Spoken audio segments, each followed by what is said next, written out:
في الحكومة الانتقالية. ربنا يديمها عليكم يا عم، لو دي الانتقالية، يا رب تفضلوا تتنقلوا كده بالدماغ النظيفة، طبعا مع كل الضغوط اللي بتحصل عليه.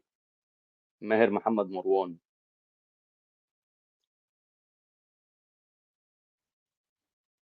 الراجل بيتكلم عن السلام مع إسرائيل، وطبعا ده خط أحمر عند الإيه، عند اللي بيتاجروا بالقضية.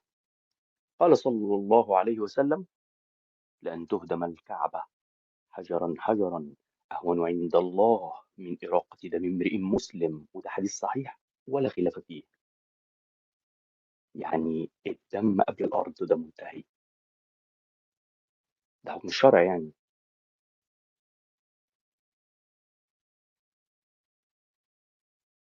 وإن جنحوا السلم فاجنح له. هم بيقولوا حاجة وبيعملوا حاجة تانية. طب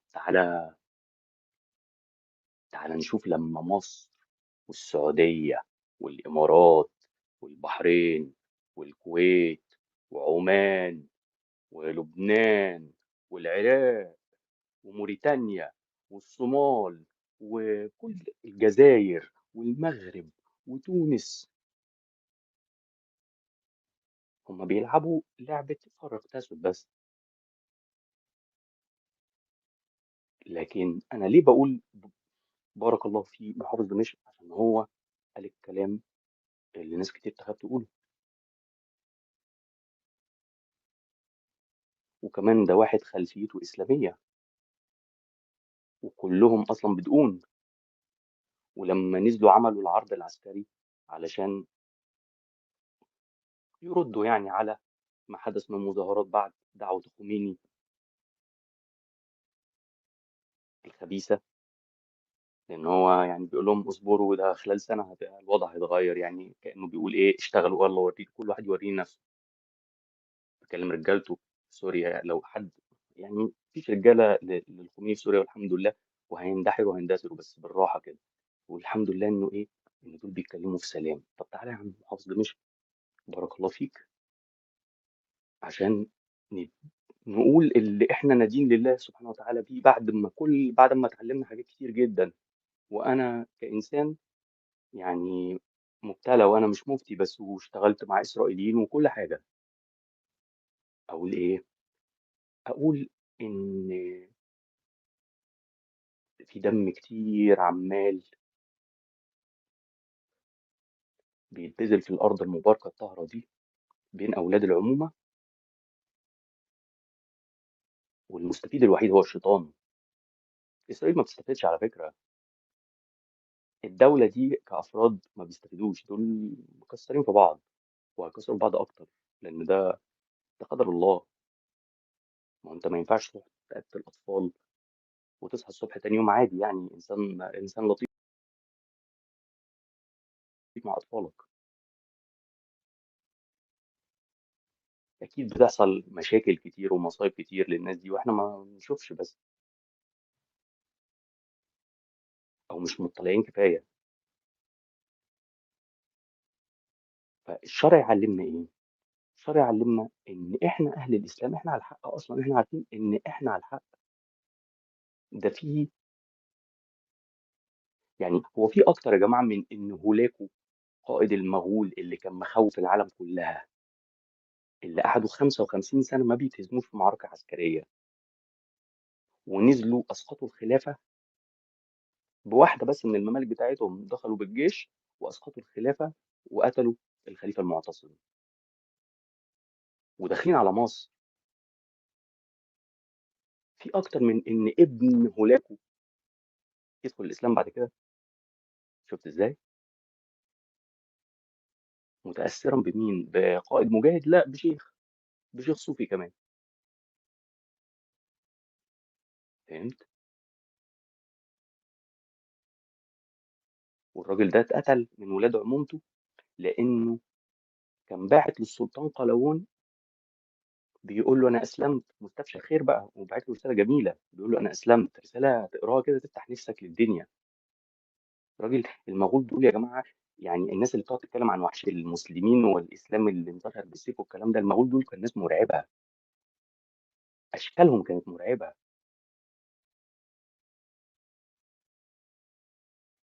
وكان سياساتهم مرعبة، جنكيز خان وهولاكو والعالم دي، مين اللي وقف قدامهم؟ ربنا سبحانه وتعالى، فخلاص لازم هيقعوا. ده مصر وهي في وقتها كانت دولة ضعيفة أصلا، وعمال تحصل كل شوية مؤامرات، والمماليك متقسمين، ربنا بعت سبحان الله قطز.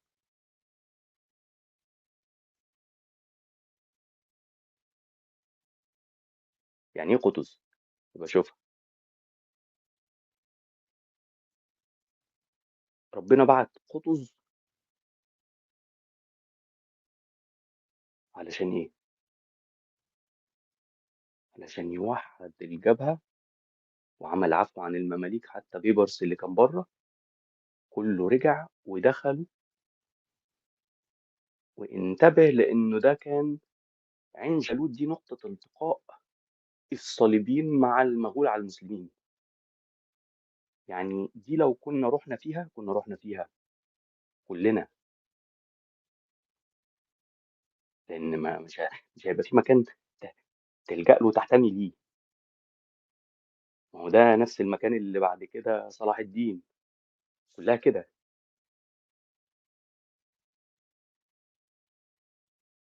فاحنا على الحق، ما عندناش مشكله نتصالح مع اسرائيل، ما عندنا النهارده نعمل صلح مع اسرائيل، اطلعوا يا جماعه، يا جماعه انت معاك المسوغ الشرعي، لو انت خايف من شعبيتك وسط جموعك تبقى انت قليل ادب، لان انت طالع تعمل استعراضات عسكريه، فاولى بكتير من الاستعراضات العسكريه انك تنجز، تعمل الشوك ويفز كلها وتصلحها وتعملها.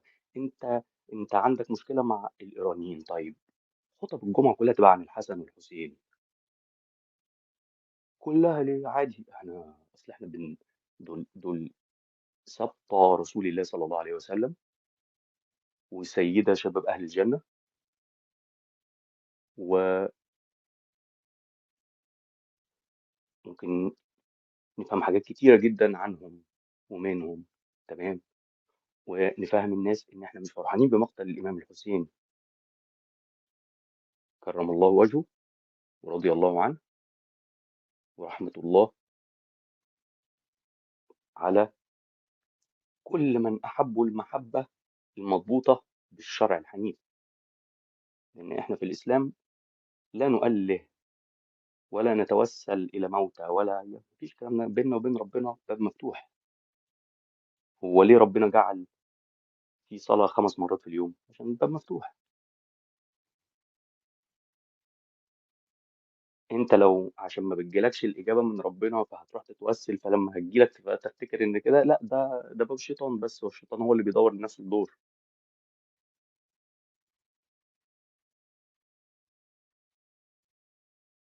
فانت يا عم السوري، بارك الله فيك، انت كده كده عارف خلاص ان جعجعة الاسلاميين بتاعت سنة فعل وسط مدمر مع التانية عندهم قنبلة نووية، وساعتها كلنا هنتحاسب عند ربنا.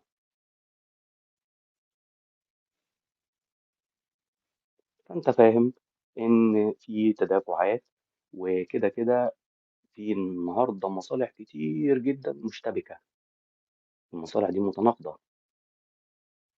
ما هو الاتراك عايزين حاجات، وفي نفس الوقت هم ناس مؤمنه، يعني انا اردوغان يعني بدات اغير وجهه نظري فيه شويه، يعني قدر الله ما شاء فعل.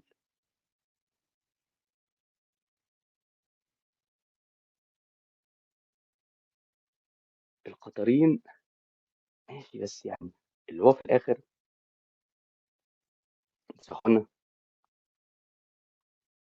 لو انت هتستخدم غضبك علشان تحقق السلام في سوريا، انا مش معاك، لان انت رايح في داهيه. لو هتستخدم الجزمه عشان تحطها على راس العلوي، بدل ما تقعد مع اخوك وتفهمه ان احنا ازاي قد ايه بنحب الامام علي والامام الحسن والامام الحسين، وان اللي حصل من فتنه سلمت منها ايدينا فلتسلم منها ألسنتنا، وإن الناس دي كلها إن ما فيش حد ينفع. يعني شوف، أنا مثلًا لمّا كنت بادرس التاريخ الإسلامي، أنا أتوقّف جدًا عند أي حد يقعد مثلًا يشتم بني أمية والّا يشتم آآ آآ يزيد بن معاوية، أو أنت مين، أنت مين؟ لأ، ده في ناس كمان بقت مش بس بتشتمه، ده في واحد سُنّي بيقول الموضوع يا جماعة واضح إن أبو سفيان ده ما دخلش الإسلام إلا نفاقًا، هو كان عايز ياخد السُلطة، الحُكم. يا راجل، بسم الله ما شاء الله عليك.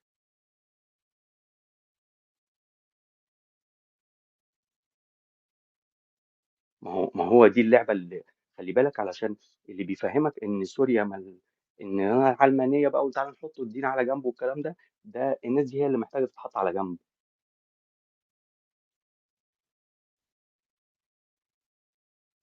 علشان خلّي بالك أنت المشهد اللي أنت شُفته بتاع العرض العسكري، شوف سوريا لمّا حصل يعني فتح دمشق والسيطرة عليها، القيادة آنذاك كانت قادرة تعمل عروض عسكرية على فكرة، وكان ساعتها تبقى شكلها حلو كمان، هيفرحوا. لأ، بس ما عملوهاش. ليه ما عملوهاش؟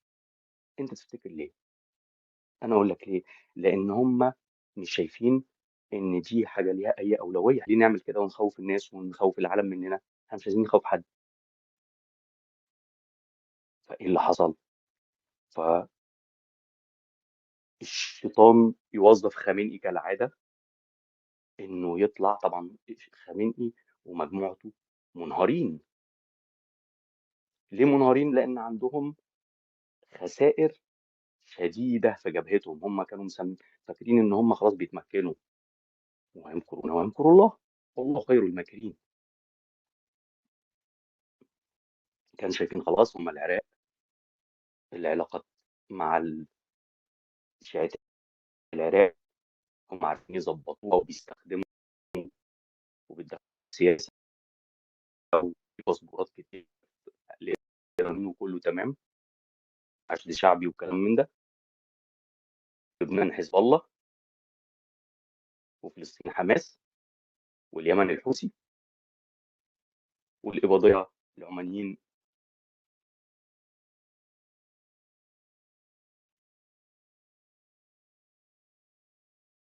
جيلان. بس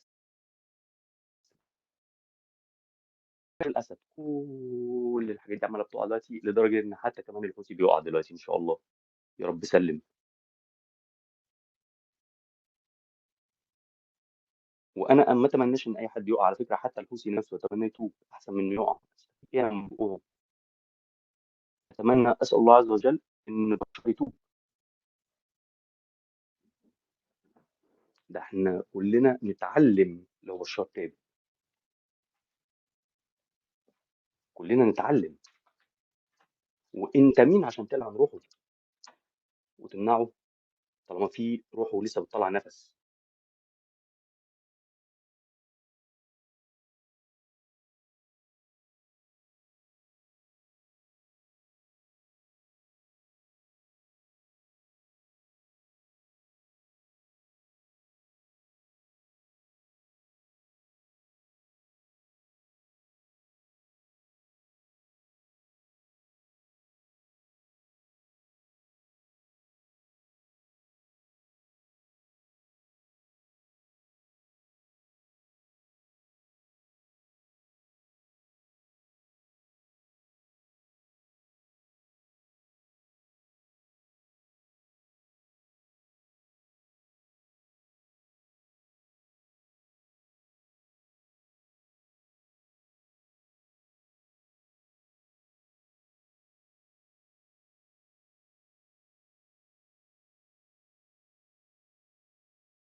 إمم.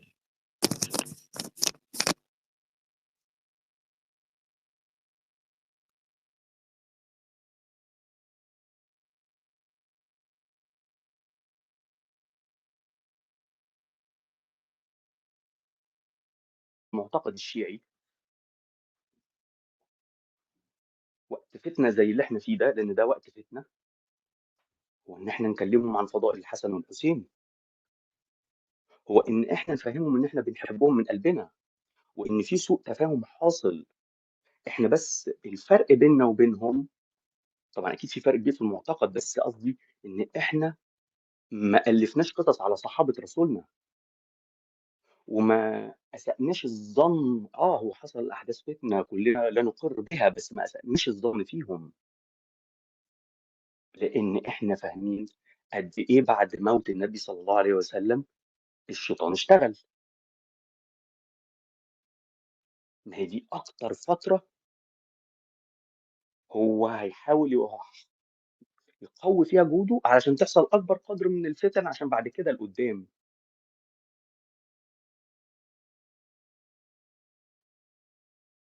سيدنا عمر بن الخطاب اتقتل من واحد من فارس، وخلّي بالك إن موقعة عين جالوت اسمها الدولة الآل خارية اللي هي دولة المغول دول اللي هم إيران، كانت يعني وقتها منطقة إيران هناك، اللي كانوا رايحين خدوا الخلافة خلاص يعني بهدلوا أهل بغداد، بغداد كانت بتعيط كلها خلاص، الخليفة اتقتل، الخلافة وقعت، لا عباسية بقى ولا أي حاجة، وطبعًا كل الممالك الصغيرة اللي كانت في النُص وصلها الإسلام وكانت أسلام كله اتاخد، من ناس ما بتعرفش ما بتهزرش، ومناظرهم مرعبة،